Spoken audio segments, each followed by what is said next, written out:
Hello everyone, welcome to Endless Knowledge. இந்த வீடியோவில் நம்ம எதை பற்றி பார்க்க போகிறோம்னா எக்ஸலில் இருக்கக்கூடிய if or ஃபங்க்ஷனை கம்பைன் பண்ணி எப்படி யூஸ் பண்ணலாம்ங்கிறத பற்றி தான் பார்க்க போகிறோம். ஸோ உங்களுக்கு இந்த வீடியோவில் உள்ள கண்டென்ட் எல்லாமே புரியுதுன்னா மறக்காமல் லைக் பண்ணுங்கள். அண்ட் அதை விட ரொம்ப முக்கியம், இதை பற்றி தெரியாதவங்களுக்கு கண்டிப்பாக ஷேர் பண்ணிவிடுங்க. அண்ட் நீங்கள் இன்னுமே சேனலை சப்ஸ்கிரைப் பண்ணாமலே பார்த்துட்ருக்கீங்கன்னா மறக்காமல் சப்ஸ்கிரைப் பண்ணுங்கள். அண்ட் சப்ஸ்கிரைப் பண்ண கையோட பக்கத்தில் இருக்கக்கூடிய பெல் ஐக்கனை கிளிக் பண்ணி ஆல் நோட்டிஃபிகேஷன்ஸை மறக்காமல் எனேபிள் பண்ணிக்கோங்க.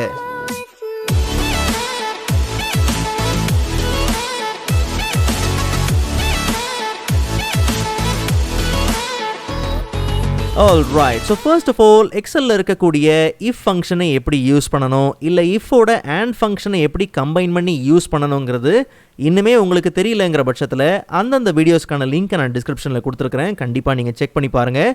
ஸோ நாம் முதல்ல ஃபோக்கஸ் பண்ண போகிறது if and ஃபங்க்ஷனை கம்பைன் பண்ணி யூஸ் பண்ணுறதுக்கும் if or ஃபங்க்ஷனை கம்பைன் பண்ணி யூஸ் பண்ணுறதுக்கும் என்ன வித்தியாசங்கிறத முதல்ல நம்ம தெரிஞ்சுக்கணும். அந்த பேசிக்ஸ் என்னங்கிறத தெரிஞ்சுக்கிட்டோம்னாலே if or ஃபங்க்ஷனை எதுக்காக எப்போ யூஸ் பண்ணலாங்கிறத ஈஸியாக நம்ம புரிஞ்சுக்கலாம். ஸோ இப்போ நல்லா கவனிங்க, ஒரு ஸ்டூடெண்ட் ரெண்டு சப்ஜெக்ட்லையும் பார்த்தீங்கன்னா 35 இல்லை 35க்கு மேலே எடுத்திருந்தா அவங்களுடைய ரிசல்ட் வந்து பாஸ், இல்லைனா வந்து ஃபெயில்.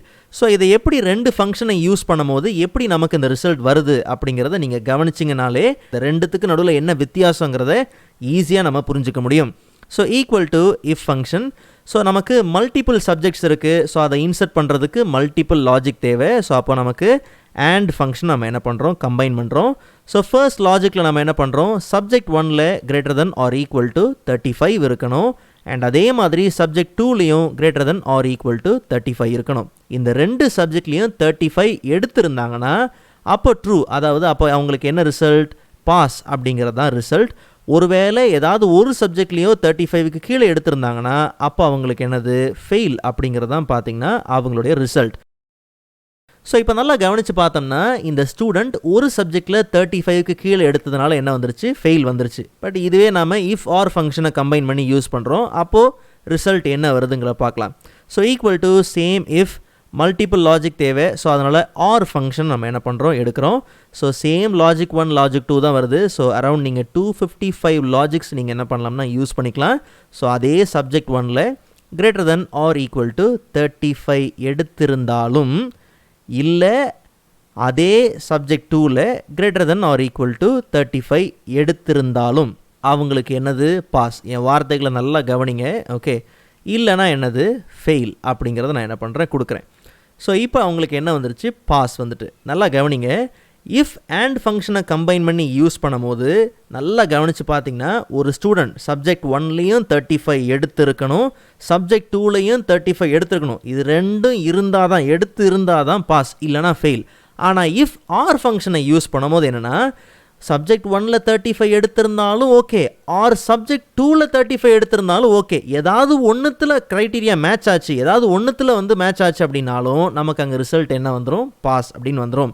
ஸோ இதுதான் இந்த ரெண்டு ஃபங்க்ஷனுக்கும் நடுவில் இருக்கக்கூடிய வித்தியாசம். இஃப் அண்ட் ஃபங்க்ஷன் நீங்கள் கம்பைன் பண்ணி யூஸ் பண்ணும்போது கொடுத்துருக்கிற எல்லாமே மேட்ச் ஆச்சுன்னா தான் அந்த ட்ரூ ரிசல்ட் வரும். But if or function use பண்ணும்போது நம்ம கொடுத்துருக்கிறதுல ஏதாவது ஒன்று மேட்ச் ஆச்சுனாலும் பார்த்தீங்கன்னா அங்கே அந்த ட்ரூ வேல்யூ பார்த்தீங்கன்னா வரது உண்டு. ஸோ இப்போ இந்த ரிசல்ட்டை ஃபில் பண்ணி பார்த்தோம்னா கவனித்து பாருங்கள்.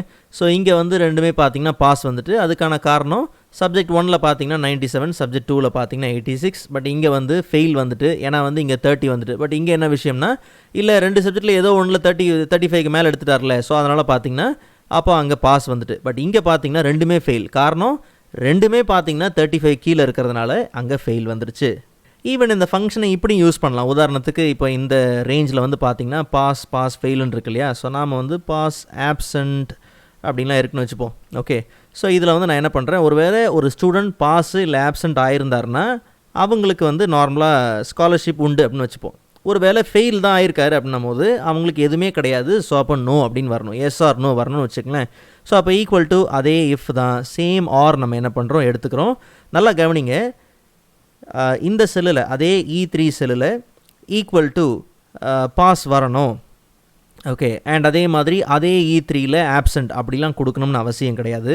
அதுக்கு பதிலாக நீங்கள் என்ன பண்ணலாம்னா E3 ஈக்குவல் டுன்னு கொடுத்து கர்லி ப்ராக்கெட் என்ன பண்ணுங்கள், ஓப்பன் பண்ணிவிட்டு, பிகாஸ் நம்ம என்ன பண்ண போகிறோம்னா பாஸாக இருந்தாலும் ஆப்சண்ட்டாக இருந்தாலும் ஒரே பதில் தான் நமக்கு தேவை. ஸோ அப்போ அது ரெண்டுத்தையும் கம்பைன் பண்ணியே கொடுத்துடலாம். ஸோ அப்போது ஒருவேளை அந்த E3ங்கிற செல்லில் பாஸ் வந்தாலும் சரி, இல்லை ஆப்சண்ட் வந்தாலும் சரி. ஓகே, ஸோ அப்போ அவங்களுக்கு வந்து என்ன, கர்லி ப்ராக்கெட்டை க்ளோஸ் பண்ணிவிட்டு, ஓகே, அப்போ அவங்களுக்கு என்னது, கமா கொடுத்தோம்னா ட்ரூ, ஸ்காலர்ஷிப் உண்டு. ஸோ அப்போ எஸ் அப்படிங்கிறத கொடுத்துடலாம். இல்லைங்கிற பட்சத்தில் அங்கே நோ வந்தாலும் சரி, இல்லை எம்டியாக நீங்கள் விட்டாலும் சரி, ஒன்றும் பிரச்சனை இல்லை. ஸோ அப்போ கவனித்து பார்த்தீங்கன்னா பாஸோ ஆப்சண்ட்டாக இருந்தாலும் அவங்களுக்கு என்ன வந்துடும், எஸ் வந்துடும். ஒரு வேளை ஃபெயிலாக இருந்தால் அவங்களுக்கு நோன் வந்துடும். ஸோ அப்போ நீங்கள் மல்டிபிள் டெக்ஸ்ட் ஆர் வேல்யூஸ்க்கு ஒரே ரிசல்ட் தான் நீங்கள் அப்ளை பண்ண போகிறீங்கன்ற பட்சத்தில் தாராளமாக இப்படி நீங்கள் என்ன பண்ணலாம், அந்த கர்லி ப்ராக்கெட்ஸும் தாராளமாக நீங்கள் என்ன பண்ணலாம், யூஸ் பண்ணிக்கலாம். ஓகே, ஸோ இப்போது இந்த டேட்டா செட்டில் இஃப் ஆர் ஃபங்க்ஷனை பேஸ் பண்ணி ஒரு சின்ன எக்ஸாம்பிள் பார்க்கலாம். நல்லா கவனிங்க. ஒரு எம்ப்ளாயி ஒரு பிராண்டுக்கு ஜான்வரியிலேருந்து மே மாதம் வரைக்கும் எவ்வளோ சேல்ஸ் பண்ணாங்க அப்படிங்கிற ஒவ்வொரு மாதத்தோட சேல்ஸ் அமௌண்ட் இங்கே இருக்குது. அண்ட் கடைசியாக பார்த்தோம்னா டோட்டல் சேல்ஸ் என்னங்கிறதும் பார்த்தீங்கன்னா பர்ஃபெக்டாக இருக்குது. பட் என்ன விஷயம்னா, நமக்கு என்ன தேவைப்படுதுன்னா, ஒரு எம்ப்ளாயி இந்த 5 மாதத்தில் ஏதாவது ஒரு மாதம் 30 இல்லை 30,000க்கு மேலே சேல்ஸ் பண்ணி இருந்தாங்கன்னா அவங்களுக்கு போனஸ் உண்டு, இல்லைனா கிடையாது. ஓகே, ஈவன் கேல்குலேஷன் கூட பண்ணலாம், பட் அதை கொஞ்சம் அப்புறமா பார்ப்போம். ஓகே, ஸோ இப்போதைக்கு நம்ம என்ன பண்ணுறோம், ஈக்குவல் டு, ஆக்சுவலாக ஃபங்க்ஷன் கொஞ்சம் பெருசாக வரும் இல்லையா, ஸோ அதனால் equal to if function and கூடவே ஆர் ஃபங்க்ஷன் நம்ம என்ன பண்ணலாம், கம்பைன் பண்ணிக்கலாம். ஸோ லாஜிக் 1 லாஜிக் 2 வந்துருச்சு. ஸோ லாஜிக் 1 ஆர்குமெண்ட்டில் ஜான்வரி மாதம் greater than or equal to 30,000 இல்லை 30,000க்கு மேலே சேல்ஸ் பண்ணி இருக்கணும். இல்லைனா ஃபெப்ரவரி மாதமாவது என்ன பண்ணியிருக்கணும், greater than or equal to 30,000 sales பண்ணியிருக்கணும். இல்லை அதுவும் இல்லை அப்படின்னா மார்ச் மாதம் இந்த 30,000 மட்டும் நம்ம என்ன பண்ணலாம், கொஞ்சம் கண்ட்ரோல் சி கொடுத்து காப்பி பண்ணிப்போம். பிகாஸ் நம்ம ரிப்பீட்டிவாக அதான் கொடுக்க போகிறோம் இல்லையா. ஸோ மார்ச் மாதம் வந்து கிரேட்டர் ஆர் ஈக்குவல் டு 30,000க்கு மேலே இருக்கணும். அட்லீஸ்ட் இல்லை ஏப்ரல் மாதமாவது 30,000க்கு மேலே பண்ணியிருக்கணும், இல்லை மே மாதமாவது 30,000 இல்லை 30,000க்கு மேலே என்ன பண்ணியிருக்கணும், சேல்ஸ் பண்ணியிருக்கணும். ஸோ அப்போ ஏதாவது ஒரு மாதம் 30,000 இல்லை 30,000க்கு மேலே சேல்ஸ் பண்ணி இருந்தால், ப்ராக்கெட்டை க்ளோஸ் பண்ணிட்டு கமா இருந்தால் அவங்களுக்கு என்ன உண்டு, போனஸ் உண்டு. எஸ், இல்லைனா எம்டியாக கூட விட்டுறலாம், ஒன்றும் பிரச்சனை இல்லை. நோன் கொடுத்தாலும் சரி, டபுள் கோட்குள்ளே, இல்லை இன்னும் அப்படியே எம்டியாக விட்டாலும் சரி, உங்கள் இஷ்டம். ஜஸ்ட் ப்ராக்கெட்டை க்ளோஸ் பண்ணிவிட்டு என்டர். ஸோ இப்போ அதில் கவனித்து பார்த்தோம்னா ஜஸ்ட் நம்ம ரிசல்ட்டை ஃபில் பண்ணும்போது பார்த்தீங்கன்னா எஸ் வந்துட்டு. அதுக்கான காரணம் இந்த 5 மாதத்தில் இங்கே பார்த்தோம்னா 32,000 பார்த்தீங்கன்னா இவங்க சேல்ஸ் பண்ணிடுவாங்க. இங்கே எங்கேயுமே பார்த்தோம்னா இங்கே போனஸ் வந்து கிடையாது. காரணம் என்னென்னது, ஜான்வரிலேருந்து மே மாதம் வரைக்கும் எதுலேயுமே பார்த்தீங்கன்னா 30,000க்கு மேலே எங்கேயுமே என்ன பண்ணல, எந்த மாதமும் பார்த்தீங்கன்னா அவங்க சேல்ஸ் பண்ணவே இல்லை. இல்லை ஒருவேளை போனஸில் எஸ்ஸுங்கிற ரிசல்ட் வரதுக்கு பதிலாக போனஸ் அமௌண்ட்டே வரணுங்கிற பட்சத்தில் ரொம்ப சிம்பிள். அப்போ அந்த எண்டில் அந்த ட்ரூ ஆர்குமெண்ட்டில் கேல்குலேஷனே பண்ணிடலாம். ஸோ நல்லா கவனிங்க, நாம் இங்கே டெக்ஸ்ட் டைப் பண்ணதுனால தான் டபுள் கோட்லாம் கொடுத்தோம். பட் இப்போது செல் ரெஃபரன்ஸை நம்ம கொடுக்க போகிறோம், அதனால் டபுள் கோட் கொடுக்காதீங்க. ஓகே, ஸோ அப்போ நல்லா கவனிங்க, ஏதாவது ஒரு மாதத்தில் 30,000 30,000க்கு மேலே சேல்ஸ் பண்ணி இருக்காங்கன்னா அப்போ அவங்களுடைய டோட்டல் சேல்ஸில் இருந்து இன்ட்டு ஒரு 2% அவங்களுக்கு ஆஸ் அ போனஸாக கொடுக்கப்படணும். அவ்வளோதான். ஸோ ஜஸ்ட் நம்ம இதை ஃபில் பண்ணோம்னா இப்போ அங்கே எஸ்ன்னு வந்த இடத்துலலாம் பார்த்தீங்கன்னா அந்தந்த டோட்டல் சேல்ஸ்க்கு ஏற்ற மாதிரி பார்த்தீங்கன்னா நமக்கு போனஸ் அமௌண்ட்டும் பார்த்தீங்கன்னா வந்துடும். ஓகே, ஸோ ஃபைனலாக ஒரு எக்ஸாம்பிள் பார்த்துடலாம். ஸோ இங்கே வெரைட்டி ஆஃப் ஐட்டம்ஸ் இருக்குது.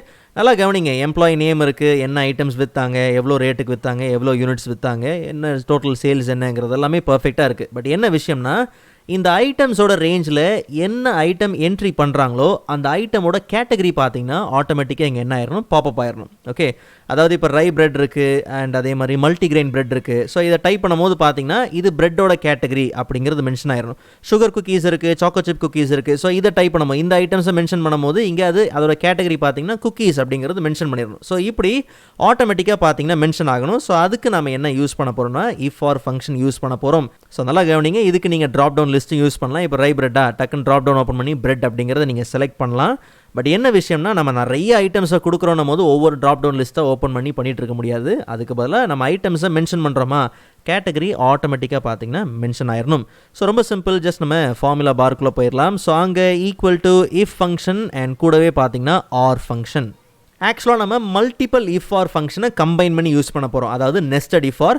ஸோ நல்லா கவனிங்களேன், ரை பிரெட்டாக இருந்தாலும் சரி, மல்டிகிரெயின் பிரெட்டாக இருந்தாலும் சரி, ரெண்டுமே பிரெட்டோட கேட்டகரியில் தான் வரப்போகுது. அப்போ நம்ம என்ன பண்ணலாம்னா, பேசிக்கில் நான் ஒரு விஷயம் சொன்னேன் பார்த்தீங்களா, பாஸ் ஆப்சன்ட் ரெண்டுமே ஒரே செல்லில், இந்த ஒரு செல்லில் பாஸ் ஆப்சண்ட்டாக எது வந்தாலும் எஸ் தான் கொடுக்க போகிறோம். ஸோ அப்போ நம்ம என்ன பண்ணலாம்னா அதே கான்செப்ட் அதே மெத்தடை இங்கேயும் யூஸ் பண்ணலாம். ஸோ டேரெக்டாக ஃபார்முலா பாரில் போயிட்டு ஈக்குவல் டு இஃப் ஃபங்க்ஷன் கூடவே கம்பைன் வித் ஆர் ஃபங்க்ஷன்.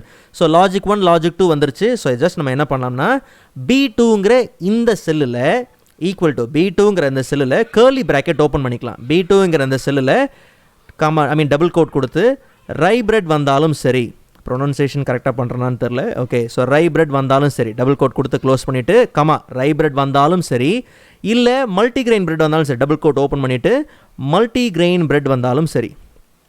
ஆக்சுவலாக வந்து சேர்த்து தான் கொடுக்கணும் இல்லையா. மல்டிகிரெயின் பிரெட் வந்தாலும் சரி, டபுள் கோட் க்ளோஸ் பண்ணிவிட்டு கேர்லி ப்ராக்கெட்டை மறக்காமல் என்ன பண்ணுங்க, க்ளோஸ் பண்ணுங்கள். உங்களோட மல்டிபிள் இது எல்லாத்தையும் கொடுத்துட்டு கேர்லி ப்ராக்கெட் க்ளோஸ் பண்ணிவிட்டு, ஸோ இந்த B2 செல்லில் ரை பிரெட்டோ மல்டிகிரெயின் பிரெட் எது வந்தாலும் சரி, ஓகே, ப்ராக்கெட்டை க்ளோஸ் பண்ணிடும். ஸோ இதோட லாஜிக்கல் பார்த்தீங்கன்னா முடிஞ்சிருச்சு. கமா கொடுத்தோம்னா இப்போ என்ன வருது, ட்ரூ வருது இல்லையா. ஒருவேளை B2 செல்லில் ரை பிரெட்டோ மல்டிகிரெயின் எது வந்தாலும் அங்கே என்ன கேட்டகரி மென்ஷன் ஆகணும், இதெல்லாம் பிரெட்ஸ் அப்படிங்கிற கேட்டகரி மென்ஷன் பண்ணணும். கமா கொடுத்தோம்னா அடுத்து என்ன கேட்குது, ஃபால்ஸ் என்னன்னு கேட்குது. அந்த இடத்துல தான் நம்ம என்ன பண்ணுறோம், இன்னொரு if combined with or function open பண்ணுறோம்.